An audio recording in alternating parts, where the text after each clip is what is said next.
Hello everyone, welcome to Opari Talk series. I am K. Shanmugh from junior 10th grade. Today I am here with one of my seniors. He is going to be sharing his struggles, obstacles and what he did to get past through it. Today we have Mayank with us. He is our school topper with an incredible score of 486 out of 500. He balances his academics with badminton, chess and leadership activities. So, welcome Mayank. Thank you very much, Shanmugh.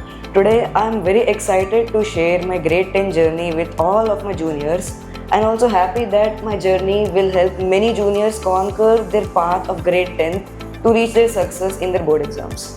That's really good to hear, Mayank. So, one word to describe your 10th grade. Okay, so start with one word for my 10th grade. I think the word is going to be transformational, because besides the academics or any marks which I got in my 10th, I think this journey has taught me how to even study.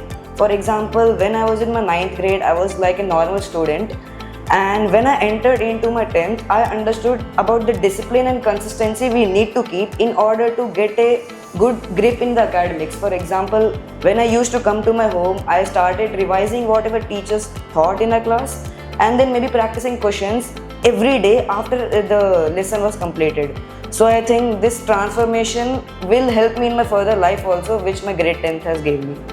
That's actually nice, man. So, was your 10th grade, was it stressful or enjoyable for you?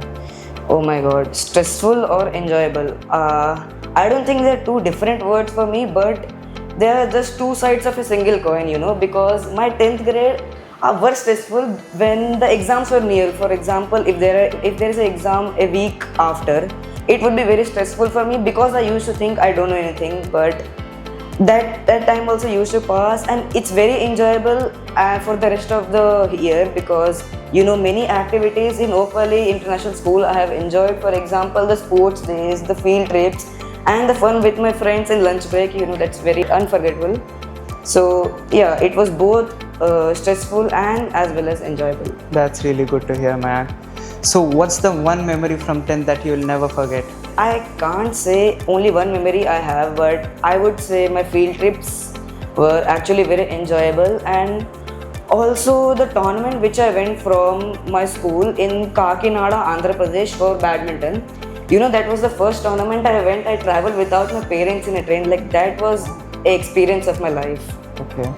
So, did you win that tournament by the way? No, actually we didn't win the tournament, but we qualified the first round, and in the second round we have lost. Actually, it was doubles tournament, but it was actually really fun to go there, to stay in those rooms with other players, talk with them, I made a new friend on the first day, and he really helped me that time. Okay. What was your overall approach to grade 10? How did you plan it from the starting, or did you just get along with it like in the way? My approach, I'll tell you one story of my 9th grade. When I was in 9th grade, my last final exam was science, okay? And I was in my hall giving my science paper, and as I completed the last question, my mind was racing with the thoughts that I will go home, open YouTube and see 100 strategies of grade 10th, like how to plan your grade 10th timetable and those all, and I did. But I realized that everything doesn't work for me, I tried many strict timetables, but they didn't work for me. So at last, I just decided to go with the flow. I went with the flow. My teachers were teaching me, they were guiding me what to do. And slowly with the flow, I understood what works best for me, and then I stayed consistent with it the whole year. Okay. Do you focus on more number of hours that you put into the study or the quality of the study? Basically, more important is of course the quality of the study. But for me, in starting, I had neither. I had no hours nor quality. I was just my excitement was driving me to study at the starting of the months. For example, I would be excited, and then I start opening my book. I just read the one chapter. I revise everything in the start. That was motivation, I feel. But that gradually came down, and then I understood what quality studying actually means. And of course, with help of my teachers' guidance and my consistency, I understood that quality matters more than hours of number we study. And with that quality, I stayed consistent, and yeah, then we can see the result which I have. Yeah, I agree with you. Quality of study is better than the number of hours. So, how did our teachers contribute to your study? Teachers played a vital role, I think, in my journey, because from the start of the year, teachers were very helpful to me. Like, Their experience was very important and they guided me to ask any doubt if I had. Number one thing is they have great explanation, and after their explanation I used to go home and revise, which would be very easy because the explanation was core, because if that explanation is good, the revision will be nice. So explanation part is done. After that, if I had any doubt from the teachers, I can clearly ask them because they have created this kind of environment where I can go near them and ask anything and they would clearly qualify. From that point of view, the teachers were very good in clarifying doubts and teaching me how to do these things. And with their experience and my consistency, it was the journey at Oak Valley was very good. I want you to answer this honestly.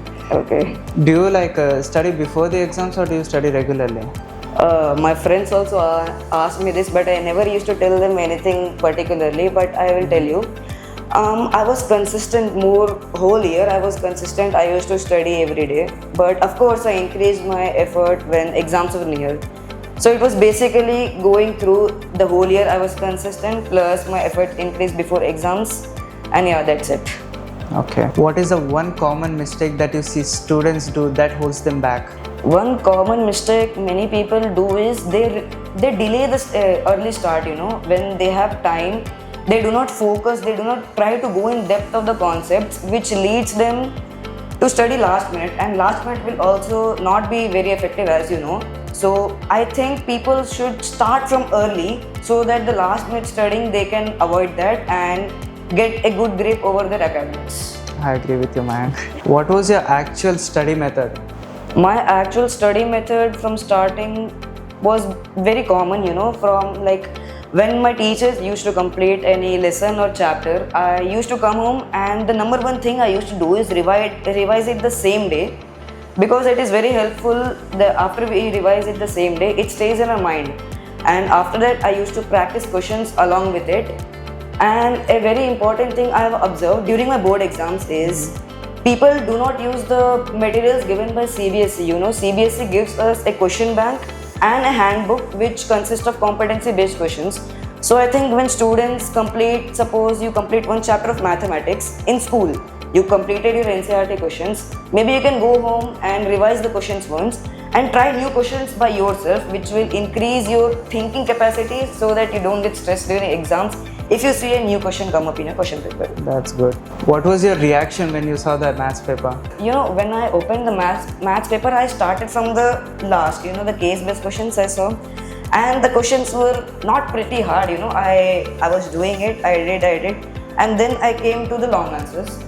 Mostly I did some statistics questions were there, I completed that, and then I encountered the famous maths triangle question, if you know, and I spent almost 10 minutes reading that question only. And when I read that question, I didn't get what to do because my idea was not very clear on construction questions, because I think I didn't practice those questions as well as I practiced other type of questions, okay? So if you know the triangle question, we needed a construction, which was quite difficult to think, and at that time I didn't get it, so I approached with the other questions, and I think I did the right thing, because if I was to be stuck with that question, it would be very hard. So yeah, it was a bit of terrifying also, because it was a first exam, and first exam when it goes like this, your confidence just comes down. So I think I just handled myself after the exam and studied for my rest of the exams nicely. So what was your biggest distractions? My biggest distractions during school, okay.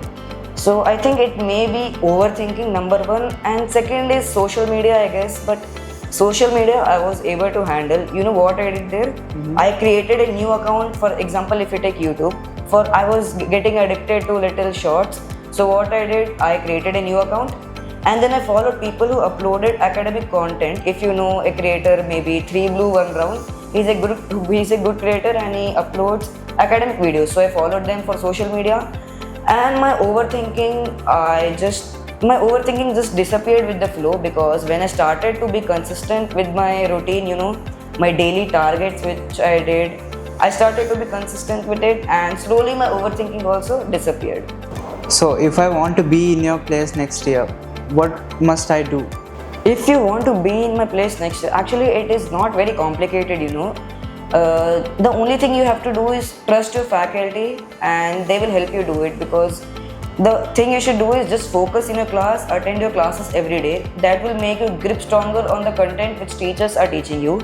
And then one very important thing you have to do is revise the same day. It is actually a very underrated tip to revise the same day, because you just remember it when you revise it every day, right? And above that, you just practice your questions every day, like on your own, from NCRT or from any other books you can, and try to avoid distraction as much as you can. I'm not telling you to quit everything. I played badminton, I played basketball, even chess I played. Yeah. So I'm not telling you to quit anything. Just handle your time so that you give time to your hobbies also, but you complete your task first. In that way, you'll easily, I think, conquer your grade 10, and it will be very enjoyable also. Thanks for the tips. So, was there a moment when you felt stuck and really low during your preparation? The moment where I felt stuck, there were many moments like that, but if I were to spot any one moment, it would be maybe during my maths class. My sir was asking us different questions and we were supposed to answer it. And that day I didn't get a single question right. My peers were getting questions, they were answering one by one, and then I was just sitting, I couldn't get anything. I was copying questions wrong sometime, or I was doing silly mistakes.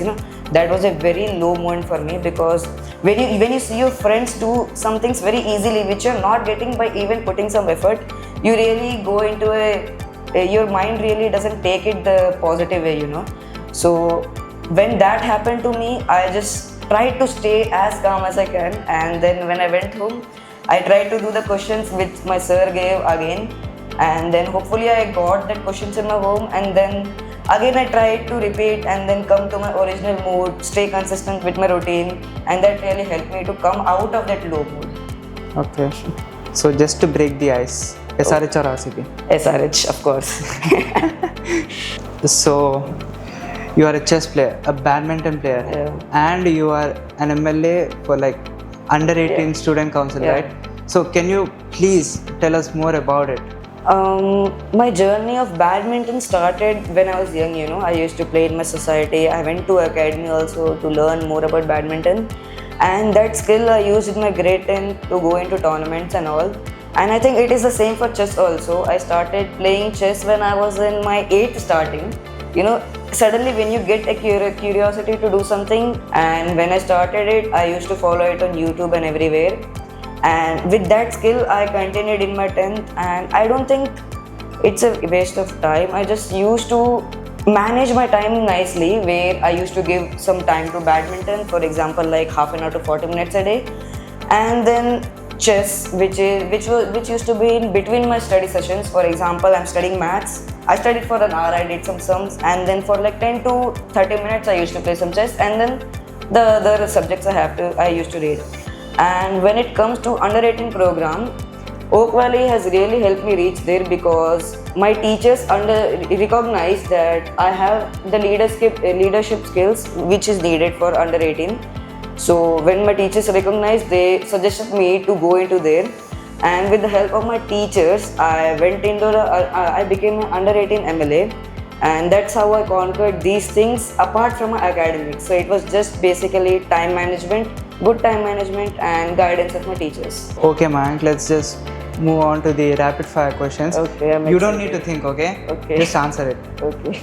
So, night owl or early bird? I think early bird during exams, but rest of the time night owl. Consistency or motivation? Of course, consistency. MI or CSK? SRH, but if it's MI or CSK, I'll go with MI. Alright. Any teacher's class that you secretly enjoyed the most? I think it is going to be physics. Yeah, it's going to be physics. I really love physics. You love physics. I struggle with physics. So, to all the students who are watching this and feels like I can't do it, I just want to give up, what would you suggest them?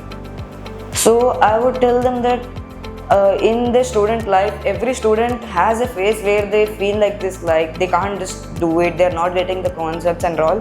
But I think you have to just believe in yourself, just follow a good routine for yourself, and just be consistent with it, and with the help of your consistency and teachers' guidance, you will be able to conquer it. Okay, so thank you, Mayank, for sharing us your journey. It was really helpful for me though.